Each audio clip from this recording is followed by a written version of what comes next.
इस अध्याय में भगवान विष्णु के प्राकट्य की और भगवान शिव और माता पार्वती के सुंदर प्राकट्य का वर्णन दिया हुआ है। हर हर महादेव, हर हर महादेव। महादेव की करुणा, कृपा, आशीर्वाद हम सभी पर सदैव बनी रहे। महादेव की कृपा से आज श्री शिव महापुराण के द्वितीय रुद्र संहिता के 6वें अध्याय का पाठ करने जा रहे हैं। इसमें यदि कोई त्रुटि होती है तो महादेव से और आप सभी से क्षमा प्रार्थी हूँ। हर हर महादेव, हर हर महादेव।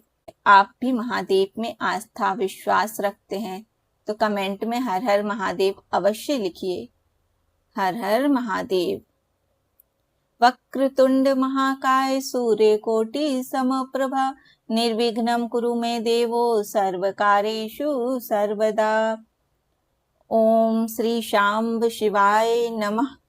ओम श्री गणेशाय नमः। त्वमेव माता च पिता त्वमेव बन्धुश्च सखा त्वमेव विद्या द्रविणं त्वमेव सर्वं मम देव। हर हर महादेव, हर हर महादेव।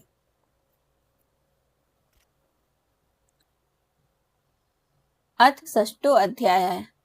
महाप्रलय काल में केवल सद ब्रह्म की सत्ता का प्रतिपादन, उस निर्गुण निराकार ब्रह्म से ईश्वर मूर्ति सदाशिव का प्राकट्य, सदाशिव द्वारा स्वरूपभूत शक्ति अंबिका का प्राकटीकरण, उन दोनों के द्वारा उत्तम क्षेत्र काशी या आनंदवन का प्रादुर्भाव, शिव के वामांग से परम पुरुष विष्णु का आविर्भाव तथा उनके सकाश से प्राकृत तत्वों की क्रमशः उत्पत्ति का वर्णन।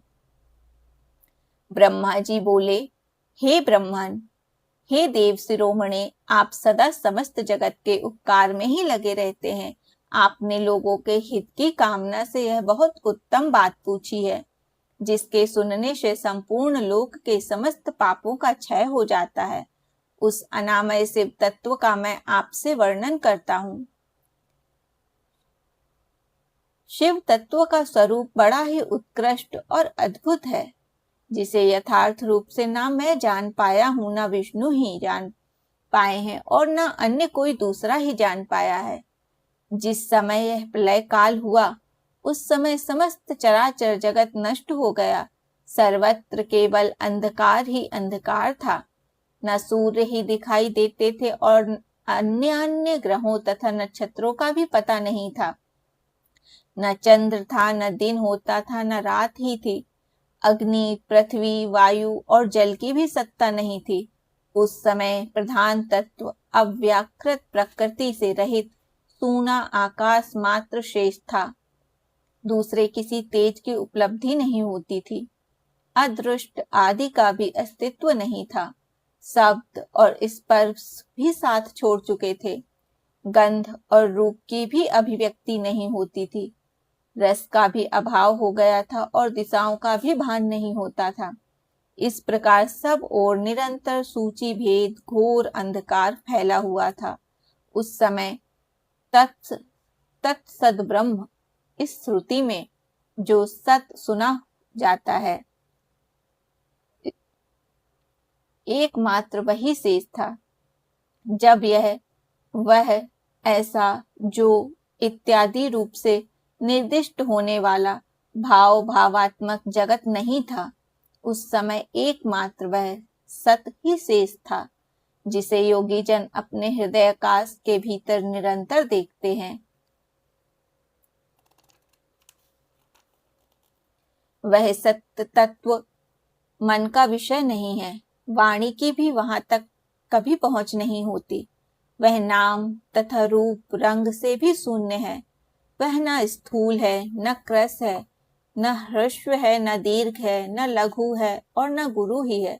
उसमें ना कभी वृद्धि होती है और न ह्रास ही होता है। श्रुति भी उसके विषय में चकित भाव से है।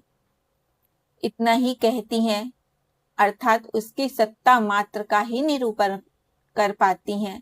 उसका कोई विशेष विवरण देने में असमर्थ हो जाती हैं।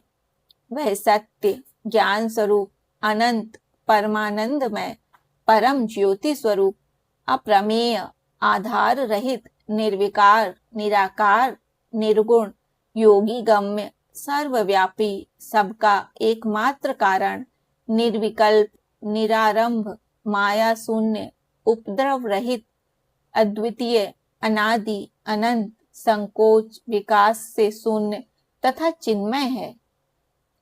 जिस पर ब्रह्म के विषय में ज्ञान और अज्ञान से पूर्ण उक्तियों द्वारा इस प्रकार ऊपर बताए अनुसार विकल्प किए जाते हैं, उसने कुछ काल के बाद सृष्टि का समय आने पर द्वितीय होने की इच्छा प्रकट की।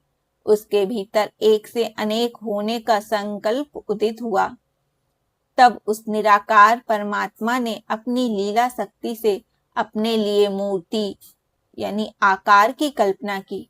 वह मूर्ति संपूर्ण ऐश्वर्य गुणों से संपन्न, सर्व ज्ञानमयी, शुभ स्वरूपा, सर्वव्यापिनी, सर्वरूपा, सर्वदर्शिनी, सर्वकारिणी, सबकी एकमात्र वंदनीय, सर्वदा सब कुछ देने वाली और संपूर्ण संस्कृतियों का केंद्र थी।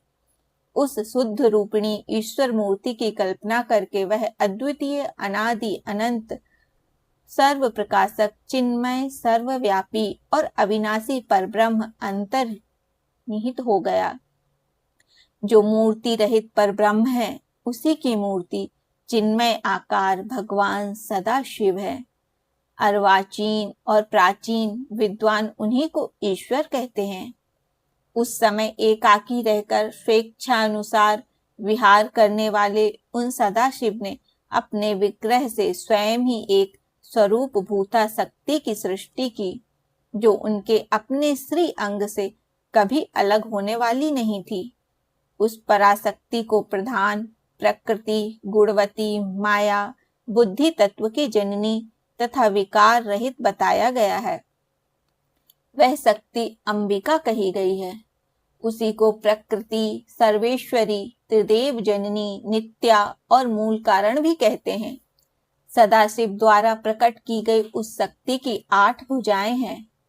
उस शुभ लक्षणा देवी के मुख की शोभा विचित्र है। वह अकेली ही अपने मुखमंडल में सदा पूर्णिमा के 1 सहस्त्र चंद्रमाओं की कांति धारण करती है। नाना प्रकार के आभूषण उसके श्री अंगों की शोभा बढ़ाते हैं। वह देवी नाना प्रकार की गतियों से संपन्न है और अनेक प्रकार के अस्त्र शस्त्र धारण करती है। उसके नेत्र खिले हुए कमल के समान जान पड़ते हैं। वह अचिंत्य तेज से जगमगाती रहती है। वह सबकी योनि है और सदा उद्यमशील रहती है। एकाकिनी होने पर भी वह माया संयोग वसात अनेक हो जाती है। वे जो सदा शिव हैं, उन्हें परम पुरुष, ईश्वर, शिव, शंभु और अनीश्वर कहते हैं। वे अपने मस्तक पर आकाश गंगा को धारण करते हैं। उनके भाल देश में चंद्रमा शोभा पाते हैं। उनके 5 मुख हैं और प्रत्येक मुख में 3 नेत्र हैं। 5 मुख होने के कारण वे पंचमुख कहलाते हैं। उनका चित्त सदा प्रसन्न रहता है। वे 10 भुजाओं से युक्त और त्रिशूलधारी हैं। उनके श्री अंगों की प्रभा कर्पूर के समान श्वेत गौर है। वे अपने सारे अंगों में भस्म रमाए रहते हैं। उन काल रूपी ब्रह्म ने एक ही समय शक्ति के साथ शिवलोक नामक क्षेत्र का निर्माण किया था। उस उत्तम क्षेत्र को ही काशी कहते हैं। वह परम निर्वाण या मोक्ष का स्थान है, जो सबके ऊपर विराजमान है। ये प्रिया प्रियतम रूप शक्ति और शिव, जो परमानंद स्वरूप हैं, उस मनोरम क्षेत्र में नित्य निवास करते हैं। वह काशीपुरी परमानंद रूपिणी है। हे मुने, शिव और शिवा ने प्रलय काल में भी कभी उस क्षेत्र को अपने सानिध्य से मुक्त नहीं किया है। इसलिए विद्वान पुरुष उसे अविमुक्त क्षेत्र भी कहते हैं।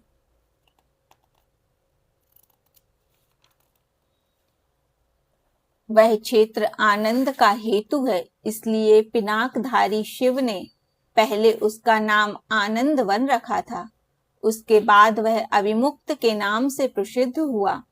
हे देव ऋषि, एक समय उस आनंद वन में रमण करते हुए शिवा और शिव के मन में यह इच्छा हुई कि किसी दूसरे पुरुष की भी सृष्टि करनी चाहिए, जिस पर सृष्टि संचालन का महान भार रखकर हम दोनों केवल काशी में रहकर इच्छा अनुसार विचरण करें और निर्वाण धारण करें।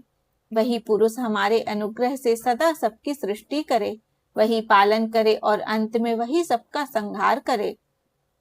यह चित्त एक समुद्र के समान है, इसमें चिंता की उत्ताल तरंगे उठ उठकर इसे चंचल बनाए रहती हैं।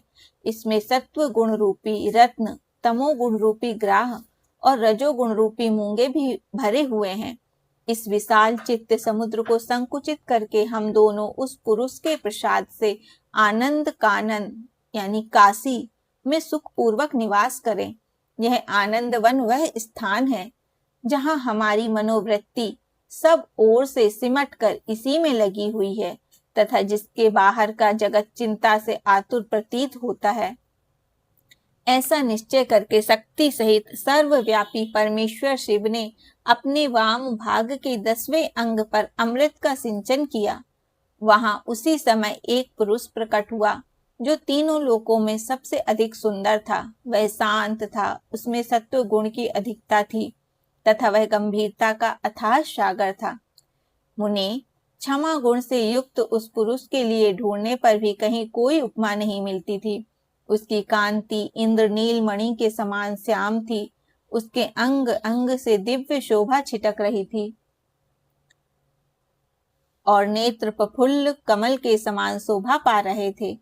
उसके श्री अंगों पर सुवर्ण सदृश कांति वाले 2 सुंदर रेशमी पीतांबर शोभा दे रहे थे। किसी से भी पराजित न होने वाला वह वीर पुरुष अपने प्रचंड भुजदंडों से सुशोभित हो रहा था। तदनंतर उस पुरुष ने परमेश्वर शिव को प्रणाम करके कहा, हे स्वामिन, मेरे नाम निश्चित कीजिए और काम बताइए। उस पुरुष की यह बात सुनकर महेश्वर भगवान शंकर हंसते हुए मेघ के समान गंभीर वाणी में उससे कहने लगे। शिव जी बोले, हे वत्स, व्यापक होने के कारण तुम्हारा विष्णु नाम विख्यात होगा। इसके अतिरिक्त और भी बहुत से नाम होंगे जो भक्तों को सुख देने वाले होंगे।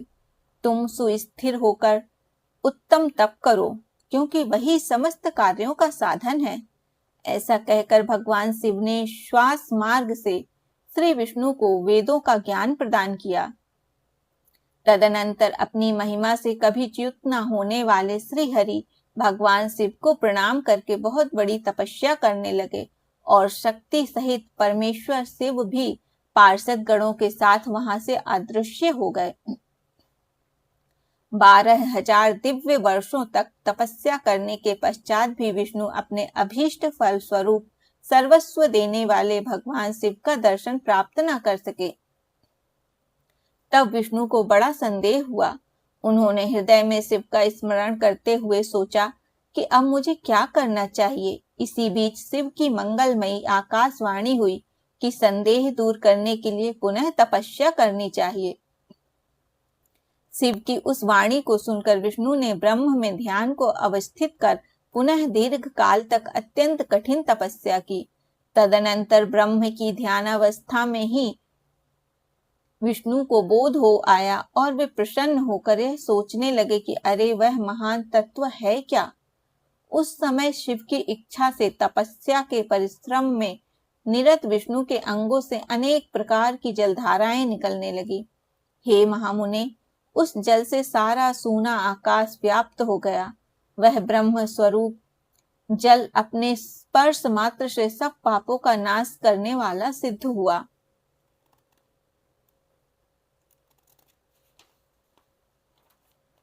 उस समय थके हुए परम पुरुष विष्णु मोहित होकर दीर्घ काल तक बड़ी प्रसन्नता के साथ उसमें सोते रहे।